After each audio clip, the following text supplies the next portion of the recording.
¿Cómo están? Qué lindo poder otra vez abrir la palabra de Dios y buscar desafíos importantes que Dios tiene para nuestra vida, también ánimo, fortaleza, exhortación también, ¿no? La palabra de Dios es completa y tiene algo para decirnos, y en esta hora quiero invitarlos a ustedes a que podamos estar meditando juntos sobre un pasaje en Hechos de los Apóstoles en donde Pablo se anima a ir un poco más allá de lo que él tenía en su itinerario. Es un pasaje que capaz que han leído muchas veces o tal vez no le han prestado mucha atención. Me pasó en mis lecturas de esta semana que al leerlo lo volví a releer y encontré muchas riquezas en esta oportunidad a través de este pasaje donde nos muestra a Pablo yendo a un lugar como Atenas. Y el título de esta prédica es El evangelismo como estilo de vida. Y si nosotros vemos desde Hechos, desde el comienzo de Hechos de los Apóstoles, cuando el Señor se va, cuando el Señor asciende, nosotros tenemos ya en los evangelios un mandato, ¿no?, de ir por todos lados, de predicar el evangelio, de ser discípulos, pero también tenemos a Jesús en esa hermosa oración donde Jesús dice que nos envía al mundo. Como el Padre lo envió a Él, nos envía a nosotros. Y pide al Padre para que nos guarde. Esa oración tiene un mandato para nosotros al cual debemos obedecer. Y es ir a compartir el Evangelio hasta lo último de la tierra. Pero también compartir el Evangelio con nuestros compañeros. Compartir el Evangelio con nuestros amigos, con nuestra familia, con todo aquel que nos cruzamos y que nosotros sabemos que necesitan imperiosamente de un Salvador, y que como un día alguien vino y nos habló a nosotros, qué importante que es también nosotros poder hablar con otros de Jesús. Una vez, me acuerdo, yo era chico, iba a la iglesia y un grupo de misioneros fue a la iglesia donde yo concurría en ese momento, con un cartel, que me lo acuerdo como si fuera el día de ayer, lo pegaron, era un cartel grande que decía: no te quedes con la buena noticia. Y eso me llegó muchísimo y me dejó pensando: no te quedes con la buena noticia. Ahora, ¿comprendimos cuál era la buena noticia? Jesús murió por cada uno de nosotros y resucitó. Tenemos un Dios vivo. Hay una buena noticia para la humanidad, hay esperanza para la humanidad, para todo aquel, como dice Juan 3:16, que se arrepiente y que cree en Jesucristo. Hay una nueva oportunidad, y es la oportunidad de ser salvos a través de la sangre de Jesucristo. Y Pablo quería compartir de eso a cada lugar que iba. Por eso, cuando pensaba en el título, el evangelismo como un estilo de vida, se me venía a la mente mucho de los apóstoles, y justo encontré este pasaje en donde trae mucha luz a esto que quiero en esta hora charlar con ustedes. Los invito a abrir la Biblia, y si no va a aparecer acá también el pasaje, en el libro de los Hechos de los Apóstoles, el capítulo número 17. Si nosotros leemos todo el capítulo entero, Pablo venía en Tesalónica, después en Berea, un pasaje hermoso el de Berea, donde nos desafía también a esto de ver qué es lo que nos predica, ¿no? Porque estos muchachos de Berea se fueron enseguida a ver si lo que Pablo les había predicado realmente correspondía con la palabra de Dios. Pero ahora nos vamos a centrar en el pasaje que tiene que ver desde el 16 en adelante, que es Pablo en Atenas. Vamos a leerlo, lo voy a leer en la nueva versión internacional, en la NBI, y después vamos a sacar varias implicancias que nos van a servir para nuestra vida. Mientras Pablo los esperaba en Atenas, le dolió en el alma ver que la ciudad estaba llena de ídolos. Así que discutía en la sinagoga con los judíos y con los griegos que adoraban a Dios, y a diario hablaba en la plaza con los que se encontraban por allí. Algunos filósofos de los epicúreos y también de los estoicos hablaron conversación con él. Unos decían: ¿qué querrá decir este charlatán? Y otros comentaban: parece que es predicador de dioses extranjeros. Decían esto porque Pablo les anunciaba las buenas nuevas de Jesús y de la resurrección. Entonces se lo llevaron a una reunión al Areópago. ¿Se puede saber qué nueva enseñanza es esta que usted está presentando?, le dijeron. ¿Por qué nos viene usted con ideas que nos suenan extrañas y nosotros queremos saber qué significan? Es que todos los atenienses y los extranjeros que vivían allí se pasaban el tiempo sin hacer otra cosa más que escuchar y comentar las últimas novedades. Pablo se puso en medio del areópago y tomó la palabra. Ciudadanos atenienses, dijo Pablo, observo que ustedes son sumamente religiosos en todo lo que hacen. Al pasar y fijarme en sus lugares sagrados, encontré incluso una inscripción que dice al Dios desconocido. Pues bien, eso que ustedes adoran como algo desconocido es lo que yo ahora les vengo a anunciar. Versículo 24. El Dios que hizo el mundo y todo lo que hay en él es el Señor del cielo, es el Señor de la tierra. No vive en templos construidos por hombres, ni se deja servir por manos humanas como si necesitara algo. Por el contrario, Él es quien da a todos la vida, el aliento y todas las cosas. De un solo hombre hizo todas las naciones para que habitaran toda la tierra y determinó los periodos de su historia y las fronteras de sus territorios. Versículo 27. Esto lo hizo Dios para que todos lo busquen y aunque sea a tientas lo encuentren. En verdad, Él no está lejos de ninguno de nosotros, puesto que en Él vivimos, nos movemos y existimos. Como algunos de sus propios poetas griegos han dicho, de Él somos descendientes. Por tanto, siendo descendientes de Dios, no debemos pensar que la divinidad sea como el oro, la plata o la piedra, escultura hecha como resultado del ingenio y de la destreza del ser humano. Pues bien, Dios pasó por alto aquellos tiempos de tal ignorancia, pero ahora manda a todos en todas partes a que se arrepientan. Y el versículo 31 dice, Él ha fijado un día en que juzgará al mundo con su justicia por medio del hombre que ha designado. De ello ha dado prueba a todos al levantarlo de entre los muertos. 32. ¿Qué pasó con todo esto que Pablo dijo?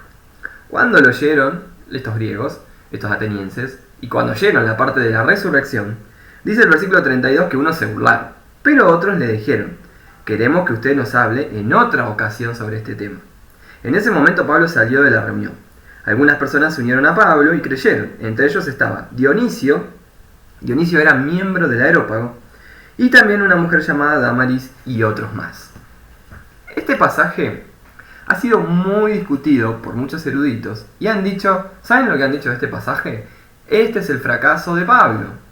Acá tenemos en estos versículos a un Pablo que realmente fracasó. ¿Por qué fracasó? Bueno, entonces dicen, fracasó porque no se convirtió casi nadie, porque no terminó de dar su prédica, sino que, si ustedes se fijan, en un momento, cuando se empiezan a burlar, Pablo termina ahí su prédica, ¿no? Tampoco tenemos una iglesia a la cual se le escriba que es la iglesia que está en Atenas, que fundó Pablo. Tampoco tenemos eso. Otros se paran diciendo, pero tampoco habló tanto de la cruz, comparando con mensajes como Romanos, como a los Gálatas, ¿sí? Donde la centralidad es la cruz. Bueno, por supuesto que nosotros no vamos a pensar igual que estos eruditos, a los cuales respetamos, porque hay algunos que realmente han estudiado con profundidad la palabra de Dios y los viajes misioneros de Pablo, pero nosotros no vamos a ponernos en el lugar de jueces, sino que nos vamos a poner en el lugar para aprender cómo el evangelismo debe y necesitamos que sea parte de nuestro vivir. Así lo fue en Pablo. Lo que pasa es que nosotros muchas veces todo lo analizamos en base a los éxitos. Somos exitistas. Ah, bueno, sí, si se hubieran convertido, no Dionisio y Dámaris y otros más, si se hubieran convertido como 400 personas, diríamos, wow, la obra de Pablo en Atenas fue genial. Pero el resultado es que se convirtió Dionisio, Dámaris y algunos más. Bueno, eso vamos a verlo un poco a lo último. Pero nosotros vamos a decir que Pablo cumplió con la misión que Dios le dio. Pablo simplemente lo que hizo fue ver, sentir y exponer la palabra de Dios a un pueblo, a una comunidad que estaba perdida en la idolatría. Yo quiero dividir en unos puntos para que nos sea más fácil entender todo esto. Esto tiene una riqueza histórica también muy grande, a la cual no me voy a detener mucho porque no estamos en una clase de historia, pero sí es interesante, yo los animo a que puedan buscar en Google que puedan buscar en algún libro de historia de Atenas, de Grecia, sobre este momento, sobre estos filósofos que nombran, sobre estos grupos, qué creían, ¿sí? Porque lo que Pablo está haciendo, está aún citando a algunos poetas de ellos o a algunos filósofos. Pablo se mete de filósofo para convertirlos, ¿sí? No descarta totalmente su cultura, sino que dice, bueno, yo conozco su cultura y conozco a algunos de sus poetas y los nombra y hace un debate que la verdad está para aprenderlo y decir, señor, usanos en la universidad, usanos en cualquier lado para poder debatir con otros y poder mostrar que Dios existe. El primer punto lo titulé Lo que vio Pablo. Lo que vio Pablo. Dice, mientras Pablo los esperaba en Atenas, es decir, a Silas y a Timoteo, le dolió en el alma ver que la ciudad estaba llena de ídolos. Pablo, lo primero que hizo mientras estaba esperando, porque en realidad Pablo no tenía que ir a ese lugar, como decíamos hoy. No estaba en el itinerario de Pablo, después que Tesalónica, Berea y ahora me voy a Atenas. No, Atenas se salteaba. Ahora iban a ir a otro lugar. Pero Pablo los estaba esperando ahí en Atenas. Y dice que le dolió en el alma ver que la ciudad estaba llena de ídolos. Pablo vio. No se quedó solamente contemplando, yo creo que lo hubiera hecho, las grandes esculturas. Estamos ante una Atenas ya un poco de venida menos, pero que en su pasado había tenido grandes construcciones. De hecho, hoy algunas se conservan y son patrimonio de la humanidad. Imagínense lo que era en ese momento. Pero en ese lugar estaba lleno y plagado de ídolos. Pablo lo que vio, más allá de la arquitectura y todo lo bueno que estaba ese lugar, vio cómo los hombres estaban pecando contra Dios, cómo una ciudad estaba totalmente entregada a la idolatría.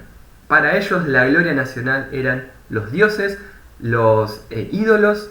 Por eso tenían aún una escultura para el dios que capaz que no conocemos, pero que existe, el dios extranjero. De hecho, hace un tiempo leí en una revista de arquitectura muy interesante, no una revista cristiana, sino una revista sobre arquitectura de tiempos medievales. Y decía que se habían encontrado varias inscripciones al dios desconocido o a los dioses extranjeros, que ellos consideraban que estos dioses eran dioses inferiores, ¿sí? O eran dioses extranjeros, eran dioses menores. Pero las esculturas con esas inscripciones sí aparecen, porque se han encontrado, por lo tanto, era muy común esto de al dios desconocido. Y Pablo va a aprovechar esa oportunidad y dice, bueno, ese Dios desconocido, bueno, yo les voy a hablar de ese Dios desconocido. Entonces, el primer punto que me pareció importante marcar es lo que vio Pablo. Y yo te quiero preguntar esto, ¿qué ves cuando caminas por la calle? ¿Qué ves cuando vas a la facultad? ¿Qué ves cuando entras a un negocio? ¿Qué ves cuando transitas en las avenidas, en las diagonales, en los lugares que frecuentas? ¿Qué mirás? Acá Pablo vio más allá de lo que sus ojos podían ver y vio un pueblo entregado al pecado, un pueblo entregado a la idolatría. Y ante eso, ¿qué podía hacer Pablo? ¿Ser indiferente? Bueno, me quedo acá esperando que me pase a buscar acá los muchachos, Silas y Timoteo. Me pongo a mirar el Instagram, en ese momento no había Instagram, me pongo a leer. Seguramente Pablo tenía grandes lecturas para hacer en ese momento, pero Pablo no quedó indiferente ante esto que estaba pasando. Y Pablo vio que este pueblo estaba entregado al pecado. Y el segundo punto sería el siguiente: lo que vio Pablo el primero, y el segundo, lo que Pablo sintió. ¿Qué sintió Pablo? Bueno, si volvemos al versículo que leíamos recién, el 1, mientras Pablo los esperaba en Atenas, le dolió en el alma ver que la ciudad estaba llena de ídolos. No solo vio, sino también se dolió, se llenó de ira también, ¿no? Por ver cómo, una ira, leía una vez un comentarista que decía, un celo por las cosas de Dios, por ver cómo este pueblo no estaba adorando al verdadero Dios, sino que Era impresionante la cantidad de dioses que tenía. Y a Pablo le dolió. Y Pablo dice, no solo le dolió en el alma. Imagínense, un dolor fuerte, un dolor que te causa tristeza por ver a una ciudad totalmente entregada al pecado. No solo es ver, sino también es sentir. Y nosotros no podemos sentir por nosotros mismos, porque muchas veces estamos en la nuestra y no llegamos a sentir como Pablo. Por eso, qué importante cuando leemos a Hechos de los Apóstoles, más allá del título Hechos de los Apóstoles, son los hechos del Espíritu Santo. ¿Por qué? Porque es el Espíritu Santo el que te va a decir, mira esto. Y el Espíritu Santo te va a decir, esto te causa dolor. Esto te causa dolor. ¿Podemos ser indiferentes ante el pecado que está en el mundo? ¿Podemos ser indiferentes ante el dolor? ¿Podemos ser indiferentes ante una sociedad que necesita imperiosamente de Jesús? Porque ya vimos, ahora nos toca sentir. Pablo estaba solo. Si ustedes se fijan en el pasaje, acá Pablo está solo porque estaba esperando a sus compañeros. Pero aún así estando solo, él se mete a la ciudad y va a hacer, primero va a ir a los judíos, ¿no? Eso era típico de Pablo al entrar a una ciudad. Si lo vemos en Tesalónica o en cualquier lugar que iba, él iba y debatía con los judíos y después iba a los gentiles, que era su llamado. Bueno, acá hay un pueblo judío en Atenas, porque va a ir a ese pueblo, pero también después va a estar discutiendo, debatiendo, dialogando a los Sócrates. Acuérdense que Atenas había tenido a Sócrates, y Sócrates, una forma que usaba este filósofo era el diálogo. Hay muchos escritos de Sócrates muy interesantes sobre el tema del diálogo, para entablar conversaciones, el diálogo a través de preguntas. Por eso Pablo hace también preguntas. Entonces va a usar hasta un método socrático de algo que ellos conocían para dialogar. Y lo va a hacer, acá dice, en el Areópago, que era la plaza central, era donde se discutían y se llevaban los temas más importantes. Ahí está Pablo. Ahí está Pablo, ahí está Pablo, guiado por el Espíritu Santo, sin temor de enfrentarse a toda una ciudad que pensaba totalmente diferente a él. No había uno que dijera, bueno, yo te hago la segunda, yo te acompaño. No, estaba solo. Estaba solo. Yo lo que pensaba es, y quería, porque primero me lo tuve que plantear a mí y hoy quiero dejártelo también a vos. Pablo sintió dolor y sintió la necesidad urgente, no se quedó solo con el dolor y con ver, sino que acá podríamos meter el punto 3, lo que hizo Pablo, o sea, lo que vio Pablo, lo que sintió Pablo, y el punto 3 puede ser lo que hizo Pablo. Porque Pablo no se quedó con solo mirar y con solo sentir, hubo algo más, y fue compartir las buenas nuevas ante el dolor por el pecado, ante el dolor por las injusticias frente a Dios. Lo único que Pablo podía hacer era compartir las buenas nuevas. Por más que muchos hoy, siglos después, lo siguen criticando y diciendo, sí, pero la verdad no se convirtió nadie. Y la verdad, no sé si fue tan bueno lo de Pablo en Atenas. Y a mí me causaría, no sé, yo ni siquiera podría emitir un juicio contra Pablo y decir, no, la verdad, porque iría a los resultados. No valen los resultados. Acá vale que hubo personas que se entregaron de verdad, y si ustedes se fijan, hubo gente que dijo, bueno, pero nosotros queremos seguir charlando de este tema. La palabra nunca vuelve vacía, hermanos. Nunca vuelve vacía.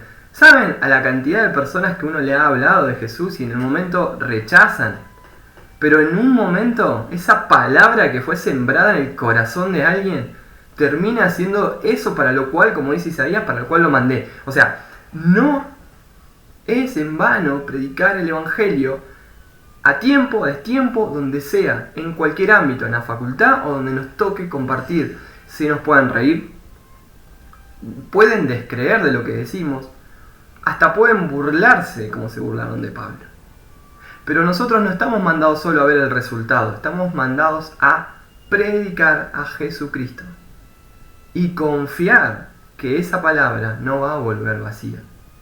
Hay un caso de una persona que conocí hace un tiempo atrás que alguien le dejó un tratadito y esta persona ni lo leyó cuando se lo dieron, lo guardó en el bolsillo como para tirarlo después. Un día, pasó mucho tiempo, ponele, no sé, una semana o 2 semanas desde que había recibido eso, y estaba buscando no sé qué en ese pantalón para lavarlo, no sé qué, y encuentra ese papel que también lo iba a tirar y se puso a leerlo. Y leyendo eso se convirtió, porque el Señor llegó a su corazón y a su vida. De algo que fue hace 2 semanas atrás y que él lo iba a tirar. Pero o alguien tuvo que estar ahí dándole ese tratadito. Pablo estuvo en el lugar que Dios quería que esté. Y eso nadie lo puede discutir. Pablo estuvo a día. Fíjense lo que dice en uno de los versículos. Que Pablo a diario estaba compartiendo las buenas nuevas. No era que era un día así, bueno, después veo, ya está, me desanimo. No. Diariamente Pablo se iba a la plaza y compartía a Jesús. Y compartía a Jesús. No lo quiero hacer largo esto, pero los invito a que puedan buscar sobre los epicúreos y también sobre los estoicos, porque tienen una visión sobre la vida, sobre la muerte, sobre el cosmos, sobre todo eso que hace que Pablo enumere de la manera perfecta como enumera en su mensaje las características de Dios. No es casualidad que Pablo enumerara a Dios creador, a Dios juez, a Dios sustentador. Si ustedes buscan, porque no quiero hacerlo largo ahora, si ustedes buscan las características más importantes de estos dos grupos, se van a dar cuenta por qué Pablo centra su mensaje en esos temas y comparte sobre esas características de Dios. Otro punto importante que me parece para resaltar: lo que vio Pablo, lo que sintió Pablo, lo que hizo Pablo, pero ahora también es importante, como último punto, lo que dijo Pablo. Porque no solo vio, no solo tuvo compasión, dolor, se estremeció por lo que estaba pasando en esta ciudad. No solo hizo esto de compartir el Evangelio, sino que cómo lo hizo y qué dijo Pablo. El contenido es espectacular, el mensaje de Pablo es tan fuerte que genera contracultura, porque los otros terminan diciendo, estos estoicos, cuando lo empiezan a insultar, ¿qué querrá decir este charlatán? ¿Qué querrá decir este charlatán? Parece que es un predicador, decían algunos, de dioses extranjeros. ¿Sí? Ahora, nosotros lo que no podemos negar es que Pablo fue con un mensaje poderoso de parte de Dios. Si Pablo tal vez hubiera compartido el mensaje sin meter el versículo 30, vamos a poner el 29, vamos a poner el 30 y el 31, que ahora los voy a leer. Ponele que Pablo hubiera terminado a donde termina el versículo 30. Tal vez no se hubieran burlado ni lo hubieran parado en lo que él estaba diciendo. Pero el mensaje es completo o no es un mensaje. Y Pablo, versículo 30 y 31 dice, el 30, pues bien, Dios pasó por alto aquellos tiempos de tal ignorancia, pero ahora manda a todos a que se arrepientan. Este es el mensaje del Evangelio. Este es el mensaje. Por eso pongo este punto, lo que dijo Pablo, porque no es que solamente dijo algunas cosas para que, bueno, estamos debatiendo en un alto nivel, quedo como muy bueno en lo que estoy diciendo, no.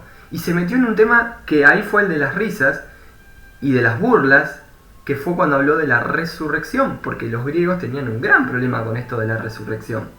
De hecho, ellos, cuando él nombra a Jesús y a la resurrección, creen que son dos divinidades, porque para ellos la resurrección también era una divinidad. Entonces, ahí es cuestión de risas. Por eso algunos dicen, y Pablo le erró en el mensaje. Leía un comentarista años atrás y decía que Pablo no tendría que haber usado estas palabras. Y yo digo, ¿y qué otras palabras hubiera usado Pablo? Porque a veces me lo pongo a pensar para mi vida y digo, cuando le hablo a alguien de Jesús, ¿qué palabras puedo usar si yo supuestamente no tengo que con mis palabras ofender o hacer que se burlen de mí? ¿Hay otro mensaje que el mensaje puro del Evangelio de que somos pecadores y que necesitamos de un Salvador? ¿Por qué a veces creemos que el mensaje es, bueno, si vos aceptás al Señor, te va a ir re bien en la vida? Si vos aceptás al Señor, vas a ser feliz. Si vos aceptás al Señor, vas a tener una vida de prosperidad. Y eso, ninguna de esas cosas, son la esencia del Evangelio. O sea, vienen como regalo de parte de Dios. Somos felices porque tenemos a Jesús. Somos prósperos porque tenemos a Jesús. Pero no es la esencia del Evangelio. La esencia del Evangelio es, soy un pecador. Mis obras me alejan cada vez más de Dios, Padre. Y necesito a Jesucristo en ese sacrificio en la cruz perfecto por mí, para que me perdone, me limpie, me restaure y con su sangre me haga nuevo. Ese es el mensaje. Si no, lo que estoy tirando es otra cosa que no es Evangelio. Si yo le digo a alguien, vas a ser re feliz ahora porque si aceptás a Dios. Y sí, pero no estoy cumpliendo con lo que es el verdadero Evangelio. Por eso quiero cerrar esto con esto de el estilo de vida, que tu vida sea, o sea, que el evangelizar, que el compartir a otro de Jesús sea un estilo de vida. Bueno, para eso necesitamos, y creo que nos desafía Pablo, en esta mañana esto, a que tenemos que ver, sentir, a que tenemos que hacer algo y a que tenemos que prestar atención en cuando hacemos, qué es lo que decimos, cuál es el mensaje. La palabra no vuelve vacía. Podemos compartir el mensaje del Evangelio confiando no en que nosotros vamos a salvar a nadie, porque nosotros no lo podemos hacer, pero sí en que en la misericordia, en la soberanía y en la infinita gracia de Dios, como un día esa palabra llegó a nosotros e hizo lo que hizo con nuestras vidas, lo puede hacer con otros. Si nosotros vemos a estos griegos, decimos sí, pero eran idólatras, pero hasta más no poder. ¿Y qué? ¿No necesitaban de un Salvador? ¿Y qué? ¿No necesitaban escuchar que hay un Dios que es el verdadero Dios, que está por encima de los dioses que ellos creían? Sí, lo necesitaban, y ahí estaba Pablo. Tal vez podemos quedarnos al lado de pero no sé si fue tan bueno porque se convirtieron poquitos. O pensarlo diferente. ¡Qué bueno! Porque las personas que escucharon y que el Evangelio cayó en sus corazones en tierra fértil, de seguro pudieron hablar con otros más de Jesús en esa comunidad y hicieron grandes cosas. No vayamos solo al éxito. Vayamos a compartir un mensaje verdadero, digno, fiel y que sea poderoso, que es el mensaje del Evangelio.